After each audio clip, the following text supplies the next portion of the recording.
5 things we learned from Arsenal 1, Brighton 0. Gabriel was an absolute monster again tonight. Man of the match, deservedly so. Stepped up. No Saliba alongside him tonight, so he had to step up. And he did. And they are the sort of performances. You know, when people look back on teams that have won things eventually, and there are certain players, he is having a coming-of-age season, and he will be one of those players you look back on and go, he dragged you through this season. He's done it repeatedly, both boxes. Monster. I thought Piero Hincapié again was absolutely fantastic tonight. Started the game at left back, but then had to shift to right centre back when Calafiori came on for Mosquera. He did both jobs incredibly well. And I think if there is any way you could sum up Piero Hincapié, that picture is it. That is him in a nutshell. He will put absolutely everything on the line for this team. I think he's getting better and better. And again, in games like that, away from home, under the lights, midweek, it's tough.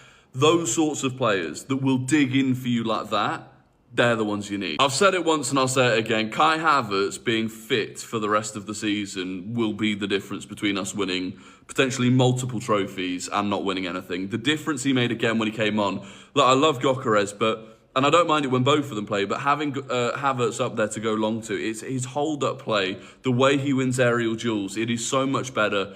He's incredibly intelligent. It is an absolute must that we keep him fit. I do think Eze will still get a lot of criticism for that performance tonight. Barely got involved in the game. Most of our attackers struggled to get involved in the game. We really didn't create much whatsoever.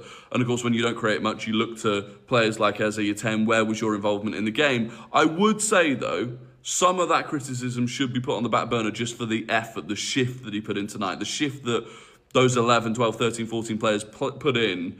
It's massive. And you look at the City result, like, you're at that stage of the season where you've just got to get it over the line. The Premier League is tough. I don't know how many times to say it. Van Dijk said it after the Wolves game last night, that the Premier League is the toughest it's ever been. So when people talk about how Arsenal are winning games, how we're getting points, look at results like that. Look at performances like that. City drawing at home to Forest. Forest in a relegation battle. Like, every single game is difficult. You could slip up. You look at what Wolves are doing at the moment. For Arsenal, keeping this gap to City and just getting through as many of these games as possible, however we do it, that is all that matters.